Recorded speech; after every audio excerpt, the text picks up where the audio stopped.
यह कहानी है एक ऐसे शहर की जहां ऊंची इमारतें तो बहुत थीं, लेकिन दिल छोटे होते जा रहे थे। जहां हर कोई अपनी मंजिल की दौड़ में इतना व्यस्त था कि किसी को किसी और का दर्द देखने का वक्त ही नहीं था। उसी शहर की सबसे व्यस्त सड़क के किनारे एक पुरानी सी चाय की दुकान थी, और उसी चाय की दुकान के सामने रोज की तरह बैठा रहता था एक बूढ़ा भिखारी। बिल्कुल चुप, बिल्कुल शांत। लोग आते, लोग जाते।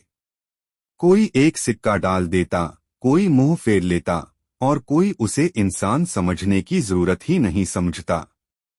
तभी उस शोरगुल के बीच एक चमचमाती महंगी गाड़ी आकर रुकी, जैसे पूरी सड़क का ध्यान उसी पर टिक गया हो। गाड़ी से उतरा राघव मल्होत्रा, शहर का बड़ा बिजनेसमैन, जिसके पास पैसा था, ताकत थी, नाम था, लेकिन सुकून नहीं था। राघव की नजर जैसे ही उस बूढ़े भिखारी पर पड़ी, उसके चेहरे पर एक अजीब सी मुस्कान आ गई।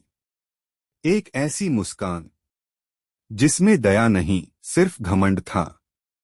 उसने अपनी जेब में हाथ डाला और 2000 का नोट निकाला, मानो उसे पूरा यकीन था कि पैसा हर चीज खरीद सकता है, यहां तक कि इज्जत भी। ये पैसे ले लो, और आज के बाद यहां मत बैठना। इस सड़क पर तुम्हारे जैसे लोगों की वजह से इज्जत खराब होती है। बूढ़े ने धीरे से सिर उठाया और पहली बार राघव की आंखों में देखा। उस नजर में न डर था, न गुस्सा, बस एक अजीब सी शांति थी। साहब, इज्जत न तो पैसे से मिलती है और न ही किसी को हटाने से। यह कहकर बूढ़े ने वही 2000 का नोट राघव की ओर वापस बढ़ा दिया। भीड़ सन्न रह गई, किसी को यकीन नहीं हुआ। फिर उस बूढ़े ने अपनी जिंदगी का सबसे दर्दनाक सच सबके सामने रखना शुरू किया। आज से 30 साल पहले मैं भी इज्जतदार आदमी था, सरकारी स्कूल का हेडमास्टर।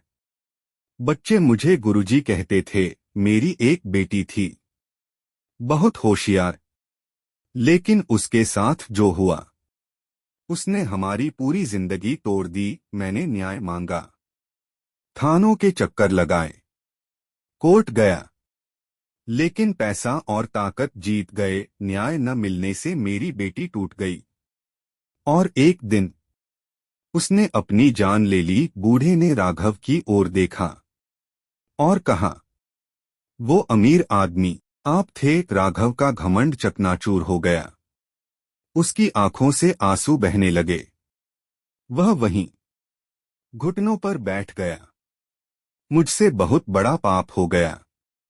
मैं पैसे से सब कुछ ठीक समझता रहा, मुझे माफ कर दीजिए। बूढ़े ने उसे उठाया और कहा, माफी काफी नहीं होती साहब, सच का साथ देना जरूरी होता है। कुछ महीनों बाद सच सामने आया।